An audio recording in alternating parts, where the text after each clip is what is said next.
Hi friends, Rakshit Shetty ಅವರು produce ಮಾಡಿರೋ ಹಾಗೆ ಯೋಗಿ ಅವರು ಹಂಗೆ ದಿಗಂತ್ ಅವರು ಅಚ್ಯುತ್ ಕುಮಾರ್ ಅವ್ರು ಆಕ್ಟ್ ಮಾಡಿರೋ ಬ್ಯಾಚುಲರ್ ಪಾರ್ಟಿ ಸಿನಿಮಾ ನೋಡಿದೆ.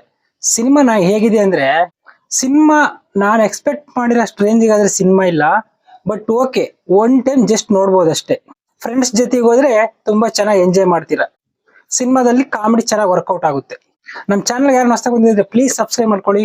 ಈ ವಿಡಿಯೋ ಪೂರ್ತಿಯಾಗಿ ನೋಡಿ. ಈ ವಿಡಿಯೋ ನಿಮ್ಗೆ ಇಷ್ಟ ಆದ್ರೆ ಖಂಡಿತ ಲೈಕ್ ಮಾಡ್ಕೊಳ್ಳಿ.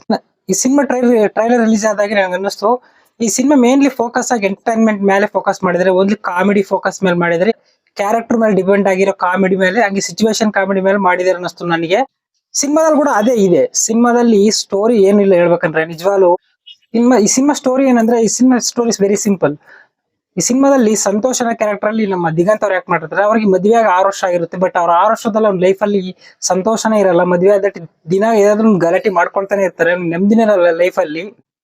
ಒಂದಿನ ಅವ್ರ ಹೆಂಡತಿ ಊರ್ಗ್ ಹೋಗ್ತೀರ ಅಂತ ಹೇಳ್ಬಿಟ್ಟು ಒಂದ್ 4 ದಿವಸ ಅವನ್ನ ಬಿಟ್ಟು ಊರ್ಗ್ ಹೋಗುತ್ತೆ.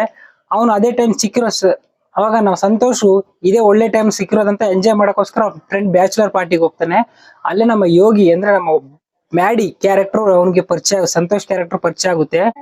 ಆಗ ಅಲ್ಲಿ ಕುಡ್ದಿ ಪಾರ್ಟಿ ಮಾಡಿ ನೈಟೇ ಅವ್ರಿಬ್ರು ಬ್ಯಾಂಕಾಕ್ ಹೋಗ್ತಾರೆ. ಅಷ್ಟೇ ಬ್ಯಾಂಕಾಕ್ ಹೋಗೋದಿಲ್ಲ, ಅವ್ರ ಜೊತೆಗೆ ನಮ್ಮ ಅಚ್ಯುತ್ ಕುಮಾರ್ ಅವ್ರನ್ನು ಕೂಡ ಆ ಬ್ಯಾಂಕಾಕ್ ಕರ್ಕೊಂಡು ಹೋಗ್ತಾರೆ. ಅಂದ್ರೆ ಪಿ.ಟಿ ಮಾಸ್ಟರ್ ಮಾಡಿರ್ತಾರಂತೆ ಸ್ಕೂಲಲ್ಲಿ, ಅವ್ರನ್ನು ಕೂಡ ಬ್ಯಾಂಕಾಕ್ ಕರ್ಕೊಂಡು ಹೋಗ್ತಾರೆ.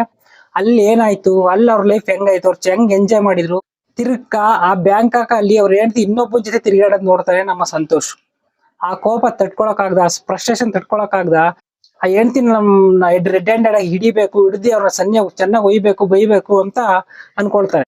ಆಗ ಏನ್ ಮಾಡಿದ್ರು, ಹೆಂಡತಿ ಅವ್ರಿಗೆ ಸಿಕ್ಕಿಲ್ಲ ರೆಡ್ ಹ್ಯಾಂಡೆಡ್ ಆಗಿ.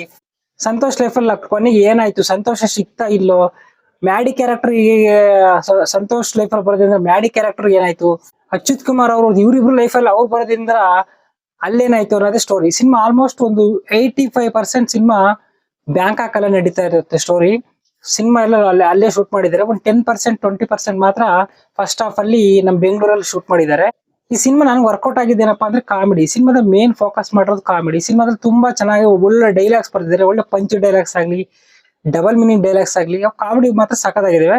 ಅದ್ರಲ್ಲಿ ನಮ್ಮ ಯೋಗಿ ಅವರು ಮ್ಯಾಡಿ ಕ್ಯಾರೆಕ್ಟರ್ ಮಾಡಿರೋ ಒಳ್ಳೊಳ್ಳೆ ಡೈಲಾಗ್ಸ್ ಮಾತ್ರ ಬಿದ್ದಿದೆ. ಅವ್ರು ಸಖತ್ತಾಗಿ ಮಾಡಿದ್ದಾರೆ. ನನ್ಗೆ ಅವ್ರ ಕ್ಯಾರೆಕ್ಟರ್ ತುಂಬಾ ಇಷ್ಟ ಆಯ್ತು, ಮ್ಯಾಡಿ ಕ್ಯಾರೆಕ್ಟರ್. ಇನ್ನು ದಿಗಂತ್ ಅವ್ರು ಕೂಡ ಚೆನ್ನಾಗಿ ಮಾಡಿದ್ದಾರೆ. ಅವ್ರಿಗೂ ಅಷ್ಟು ಆಂಗ್ರಿ ಡೈಲಾಗ್ಸ್ ಜಾಸ್ತಿ ಅವ್ರಿಗೆ ಇರುತ್ತೆ. ಬಟ್ ಜಾಸ್ತಿ ಅವ್ರ ಕ್ಯಾರೆಕ್ಟರ್ ಸ್ವಲ್ಪ ಕೋಪವಾಗಿರೋದು, ಸ್ವಲ್ಪ ಫ್ರಸ್ಟ್ರೇಷನ್ ಆಗಿರೋದು, ಆತರ ಇರುತ್ತೆ ಅವ್ರ ಕ್ಯಾರೆಕ್ಟರ್. ಅವ್ರು ಕೂಡ ಸಖತ್ತಾಗಿ ಮಾಡಿದ್ದಾರೆ. ಅವ್ರಿಬ್ರು ಜೋಡಿ ಮಾತ್ರ ಸಖತ್ತಾಗಿತ್ತು. ಮ್ಯಾಡಿ ಕ್ಯಾರೆಕ್ಟರ್, ಸಂತೋಷ್ ಕ್ಯಾರೆಕ್ಟರ್ ಇರಿಬ್ರು ಮಾಡೋ ಜೋಡಿ. ಅವ್ರ ಜೊತೆಗೆ ಅಚ್ಯುತ್ ಕುಮಾರ್ ಅವ್ರು ಕೂಡ ಇರ್ತಾರೆ. ಅವ್ರ ಕ್ಯಾರೆಕ್ಟರ್ ಕೂಡ ಚೆನ್ನಾಗಿದೆ. ಅವ್ರು ಕೂಡ ಕಾಮಿಡಿ ಸ್ವಲ್ಪ ಚೆನ್ನಾಗಿ ಜನರೇಟ್ ಮಾಡ್ತಾರೆ. ಇದೇ ನನಗೆ ಈ ಸಿನಿಮಾದಾಗ ವರ್ಕೌಟ್ ಆಗಿರೋದ್ರೆ, ಸಿನಿಮಾಗಳು ಇರೋ 3 ಕ್ಯಾರೆಕ್ಟರ್ ವಿತ್ ಅವ್ರ ಜೊತೆಗೆ ಅಷ್ಟು ಕಾಮಿಡಿ ಡೈಲಾಗ್ಸ್. ಅದು ಬಿಟ್ಟು ಈ ಸಿನಿಮಾದಲ್ಲಿ ನನ್ಗೆ ಏನು ಅಷ್ಟೊಂದು ವರ್ಕೌಟ್ ಆಗಲಿಲ್ಲ. ಮ್ಯೂಸಿಕ್ ನನ್ಗೆ ಅಷ್ಟ ಅನ್ಸಿ. ಸಿನಿಮಾದ 1-2 ಸಾಂಗ್ ಇದೆ, ಅವೇನು ನನಗೇನು ಅಷ್ಟೊಂದು ವರ್ಕೌಟ್ ಆಗ್ಲಿಲ್ಲ. ಇನ್ನ ಫಸ್ಟ್ ಹಾಫ್ ಅಲ್ಲಿ ಸ್ವಲ್ಪ ಚೆನ್ನಾಗೇ ಹೋಗ್ತಾ ಇರುತ್ತೆ. ಫಸ್ಟ್ ಹಾಫ್ ಎಲ್ಲ ಸಿನಿಮಾ ಯೋಗಿ ಅವ್ರ ಕ್ಯಾರೆಕ್ಟರ್ ಸಿನಿಮಾದ ಎಂಟರ್ ಆಗಿದ್ದಟ್ಟು ಸಿನಿಮಾ ಸ್ವಲ್ಪ ಸಖತ್ತಾಗಿ ಹೋಗ್ತಾ ಇರ್ತೈತೆ. ಸ್ವಲ್ಪ ಎಂಗೇಜಿಂಗ್ ಕಾಮಿಡಿ ಆಗಿ ಒಳ್ಳೊಳ್ಳೆ ಸೀನ್ಸ್ ಬೀಳ್ತವೆ. ಮೈನಸ್ ಏನಂದ್ರೆ ಸೆಕೆಂಡ್ ಹಾಫ್ ಅಲ್ಲಿ ನನಗೆ ಏನು ಅಷ್ಟೊಂದು ವರ್ಕೌಟ್ ಆಗಲಿಲ್ಲ. ಸೆಕೆಂಡ್ ಹಾಫ್ ಅಲ್ಲಿ ಸ್ಟೋರಿನೇ ಮುಂದಕ್ಕೆ ಹೋಗಲ್ಲ. ಎಲ್ಲೆಲ್ಗೋ ತಗೊಂಡ್ ಹೋಗ್ತಾರೆ, ಡ್ರಗ್ಸ್ ಅಂತಾರೆ, ಅವ್ನ ಯಾರನ್ನ ವಿಲನ್ ಬೇರೆ ಕ್ಯಾರೆಕ್ಟರ್ ಅಂತ ತರ್ತಾರೆ. ಸಿನಿಮಾ ಟೋಟಲ್ ನಮ್ಗೆ ಸ್ವಲ್ಪ ಕನ್ಫ್ಯೂಸ್ ಆದಂಗೆ ಆಗುತ್ತೆ. ಸೆಕೆಂಡ್ ಹಾಫ್ ಸಿನಿಮಾ ಸ್ಟೋರಿ ನಮ್ಗೆ ಸ್ವಲ್ಪ ಅರ್ಥನೇ ಆಗಲ್ಲ. ಏನಕ್ಕೆ ಯಾರ್ಯಾರೋ ಕ್ಯಾರೆಕ್ಟರ್ ಬಂದು ಏನೇನೋ ಸೀನ್ಗಳು ಇಕ್ಕಿರ್ತಾರೆ, ಏನೇನೋ ನಡೀತಾ ಸೆಕೆಂಡ್ ಹಾಫ್ ಅಲ್ಲಿ. ಅವು ಕಾಮಿಡಿ ಕೂಡ ಬರಲ್ಲ. ಫಸ್ಟ್ ಹಾಫ್ ಅಲ್ಲಿ ಇರೋ ಕಾಮಿಡಿ ಸೆಕೆಂಡ್ ಹಾಫ್ ಅಲ್ಲಿ ಅಷ್ಟೊಂದು ವರ್ಕೌಟ್ ಆಗಲಿಲ್ಲ. ಆ ಕ್ಲೈಮ್ಯಾಕ್ಸ್ ಅಲ್ಲಿ ಕೂಡ ಏನೋ ಒಂಥರ ಹೊಸದಾಗಿ ಟ್ರೈ ಮಾಡಕ್ ಹೋಗ್ಯಾರ, ಅದು ಕೂಡ ನನಗೆ ಅಷ್ಟು ಲೈಕ್ ಆಗಲಿಲ್ಲ.